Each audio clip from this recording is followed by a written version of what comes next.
C'est la merde. Non, il y avait écrit quoi dans votre texto? J'ai envie de toi. C'est la merde.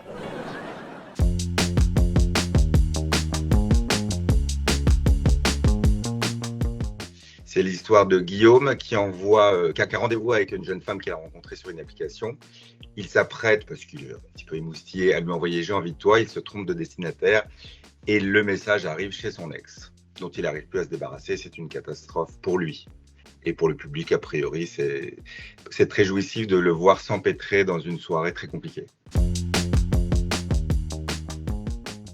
En tout cas, cette situation-là de texto ou de quel que soit le support du message envoyé à un mauvais destinataire, moi, ça m'est arrivé. Je me suis rendu compte que je crois vraiment que ça arrivait absolument à tout le monde.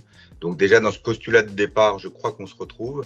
Et dans beaucoup, oui, j'ai essayé de parler de choses qui m'amusaient. Et je crois que oui, les gens s'y retrouvent énormément, oui. C'est vraiment grâce à mon metteur en scène, José Paul, parce qu'on a joué une précédente pièce ensemble il y a 3 ans, qui s'appelait C'était encore mieux l'après-midi, qui est écrite par un immense auteur anglais de comédie qui s'appelle Ray Cooney. Et suite à cette pièce-là, qui était d'une efficacité absolument redoutable, c'était une pièce des années 80 qu'on avait réactualisée. Et José m'a dit, il faut qu'on trouve une pièce aussi bien construite, aussi efficace, mais qui soit écrite aujourd'hui et qui parle de sujets actuels. Je me suis dit, si je réalisais mon rêve, à savoir écrire une pièce, je me suis dit que c'était l'occasion, donc je me suis lancé, j'ai rien dit à José, et un jour je lui ai apporté une pièce et je lui ai dit, voilà, j'aimerais bien que tu lises ça, et c'est moi qui l'avais écrite. C'est ma première à Pau, c'est ma première dans un zénith.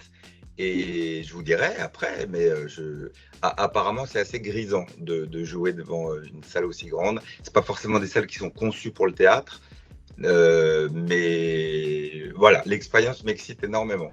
Oui, Guillaume m'a raconté votre trick chelou avec des pommes de terre et de la morue. Julie qui est dans la salle de bain va sur le palier aussi. C'est complètement inutile, mais puisque ça vous fait plaisir, D'accord. on ne va surtout pas vous contrarier.